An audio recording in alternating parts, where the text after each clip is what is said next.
La BHCI présente. Qu'y a-t-il de plus précieux que la vie? Celle-là même qui nous permet de bouger, qui nous permet de réaliser nos rêves, d'assurer le développement de notre pays. Ne doit-on pas tout mettre en œuvre pour la protéger?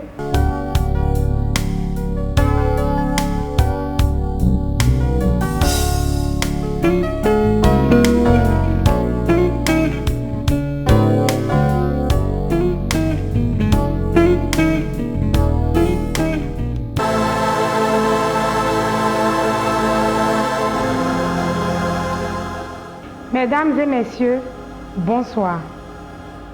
La vie d'une personne, quelle que soit sa nationalité, sa race, sa religion, son ethnie et son sexe, est précieuse, particulièrement celle des enfants. Et c'est pour la protéger que divers moyens ont été mis en œuvre, notamment la Convention relative aux droits des enfants, la Charte africaine, pour ne citer que cela.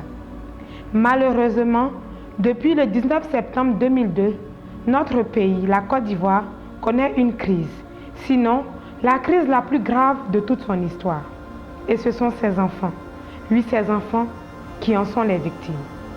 Leurs droits les plus importants sont bafoués, violés. En effet, en accord avec la Convention relative des droits des enfants, l'enfant a le droit de vivre avec ses deux parents. L'enfant a le droit de vivre en sécurité. L'enfant a le droit à l'éducation. Il a le droit à un environnement sain. Il a le droit à une alimentation saine et équilibrée. Et enfin, l'enfant a droit à la vie. Hélas, fort est de constater le contraire, car tous ces droits cités sont violés. Les conséquences ne sont-elles pas des traumatismes? Mesdames et messieurs, je vous cite quelques traumatismes. Premier traumatisme, les enfants qui sont restés dans les zones de guerre ne peuvent plus aller aujourd'hui à l'école.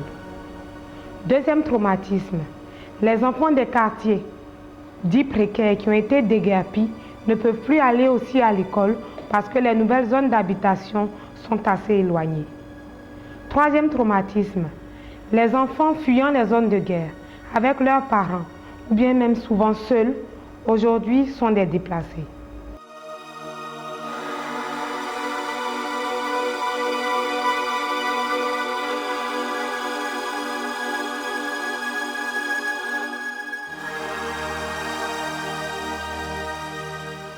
Quatrième traumatisme, les enfants qui ont fui les zones de guerre avec leurs parents et qui se trouvent aujourd'hui à Abidjan ou dans d'autres zones ne peuvent pas aller à l'école et ils constatent malheureusement que leurs amis d'Abidjan vont à l'école. Cinquième traumatisme, les enfants ont vu des personnes mortes et blessées, que ce soit leur famille, leurs frères ou leurs amis. Sixième traumatisme, les enfants restés dans les zones de guerre ne peuvent bénéficier des 3 repas quotidiens. Septième traumatisme, les parents au cours de leur fuite ont perdu leur emploi et aujourd'hui se retrouvent sans domicile fixe. Ils sont même obligés de disloquer les membres de la famille afin de leur assurer un toit. Huitième traumatisme, les enfants ont peur aujourd'hui de jouer, de se promener dans les rues de leur quartier.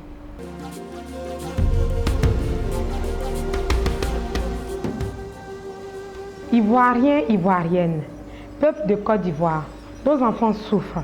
Ce sont eux qui paient le plus et le tribut est lourd. Sachez que le monde ne nous a pas été donné par nos parents, mais il nous a plutôt été prêté par nos enfants.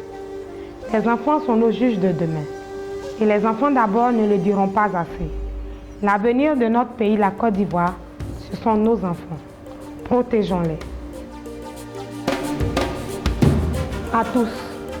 Que ce soit le gouvernement, les pouvoirs publics, les communautés, les parents, les enfants, surtout dans cette période de crise, ont besoin d'attention, d'amour et de tendresse.